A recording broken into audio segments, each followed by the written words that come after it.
How to quick brush in CapCut. Now without any further ado, let's start this video.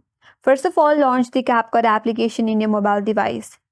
Now once you land in your edit page, now you have to create a new project.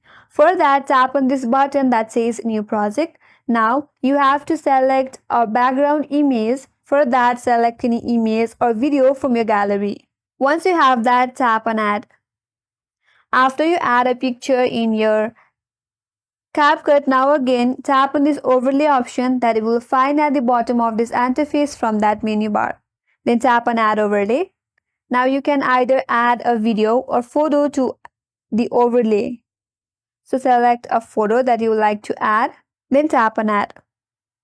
Now once you have this overlay, you can resize this photo if you wish and place it in a position that you like. Now once you do that, again swipe this menu bar to your left and there you will find an option as remove BG. Tap on that. After that, you will have three options as auto removal, custom removal and then chroma key. Now to access the quick brush, tap on the option that says custom removal. Now you can either decrease or increase the size of your brush, and once you have that, tap on brush option and then you can simply apply in your video. So select the part that you would like to add as an overlay and then it will cut the remaining part from this picture right here.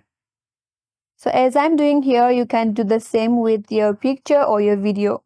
If you would like to erase the extra part, then you can simply use the quick erase and then erase this remaining part, or if you're okay with that, then tap on this tick mark from your right hand side of this interface. Now with that, the background has been removed and this is how you can use quick brush in CapCut. That's all for today's video. Hope this video helped you, and if you are new to our channel, make sure to subscribe, like, comment and hit that notification bell icon.